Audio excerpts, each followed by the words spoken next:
Okay, so solve naman natin ang number 3. Integral of the square root of x squared plus 1 over x dx. So, letter A tayo. Kukunin natin ng a squared, which is equal to 1. Then, i-raise into 1 half. A is equivalent to 1. For previous example, yung 1 and 2, parang I think na raise ko siya ng 2. So, mali po yon. That is an error. So, pakicorrect na lang po. I-raise po siya sa 1 half. Okay?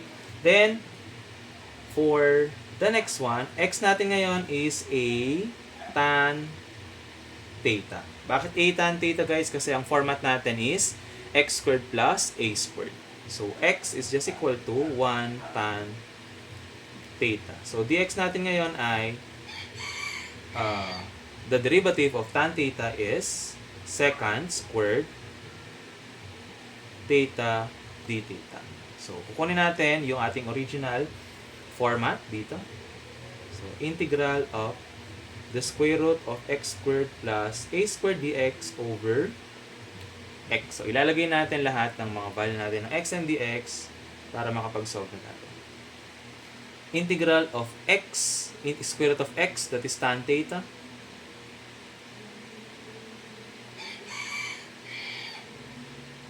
Squared plus yung a natin ay 1. Then, we also have dx. Ang dx natin ay secant squared theta d theta. Then, we have x sa ilalim, which is tan theta. Then, simplify natin yung ating radical expression. Integral of tan squared theta plus 1.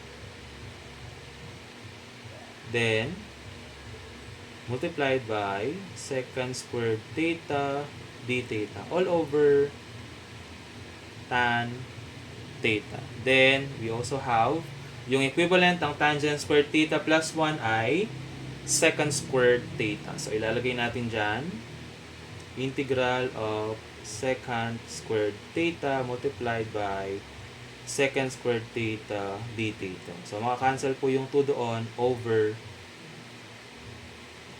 tan theta. Then, simplify ko lang to. Matitira dito, guys, secant. Then, magkakaroon dito ng secant squared. So, we have secant theta all over tangent multiplied by secant squared theta d theta. Then, ituloy natin yung ating solution. Ang secant theta natin dito, ang secant theta natin ay equivalent sa 1 over cosine. Guys, kapag pinagsama mo yung secant theta at secant squared, magkakaroon ka ng secant cube theta, which will be a complex calculation na nakita natin sa methods of trigonometric transformation. So, what are we going to do now is to think of identities that would suit yung mga identities na ito at pwede tayong makapag-simplify. So, ang secant theta natin is 1 over cosine theta at ang tangent natin ay sine theta over cosine theta.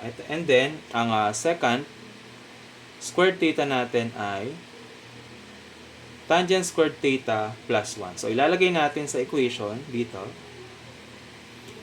1 over cosine all over sine theta over cosine, and then you have tan squared theta plus 1 d theta. So, cancel to, guys. Same denominator. Magkakaroon ka ng 1 over sine dito. So, ang 1 over sine na yon ay i-distribute natin dito sa tangent squared theta tsaka yung 1. So, this becomes tangent squared theta d theta over sine theta plus 1 tsaka 1 over sine is cosecant. Tama? Cosecant theta d theta. Ito, pwede nang ma-integrate. Ito, kailangan pa nating i-manipulate ng mga values. So, ang tangent squared theta, guys, is equivalent to sine squared theta over cosine theta all over sine. So, ito, cancel by 1. Retain pa rin ang d theta doon plus yung cosecant i-rewrite. Tapos, may matitira ka dito guys na sine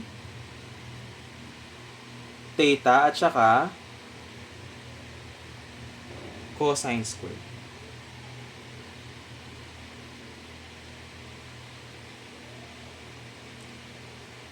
Ang cosine squared, galing siya dito. Sine squared theta over cosine squared theta. So, magkakaroon ka ng equivalent na sine theta over cosine squared theta d theta plus yung cosecant theta d theta. So, hindi pa rin siya pwedeng ma-integrate. Ang gagawin natin, paghihiwalayin natin yung cosine squared. Okay? Sine theta d theta over cosine theta at saka isa pang cosine theta. For us to get a simplified version of it. Plus integral of cosecant theta d theta. Ngayon, ang equivalent ng sine over cosine ay tangent at ang 1 over cosine ay secant. So, that is equivalent to tangent theta secant theta d theta plus cosecant theta d theta. So, pwede na ma-integrate yan guys. Ang integral ng tan sec d theta ay secant theta. At ang cosecant naman ay ln of cosecant theta minus cotangent theta plus c. Ito na yung main equivalent integral equation natin. So, draw tayo ng right triangle for step C.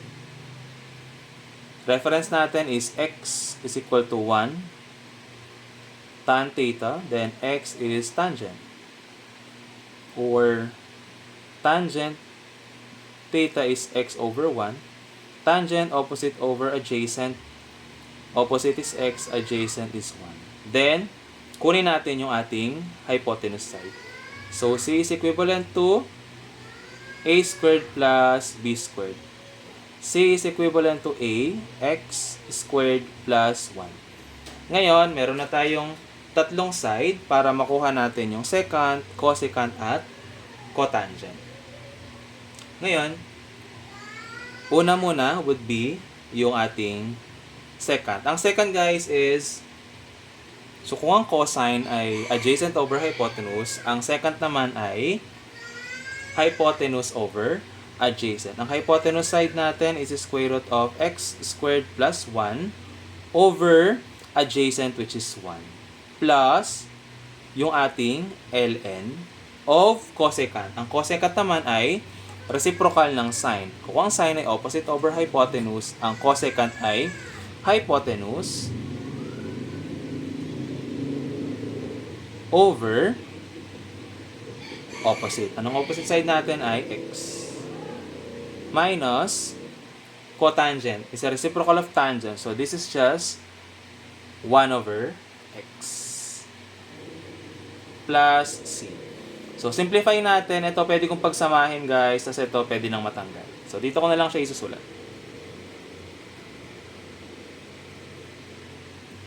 So, final answer natin is square root of x squared plus 1 plus ln of,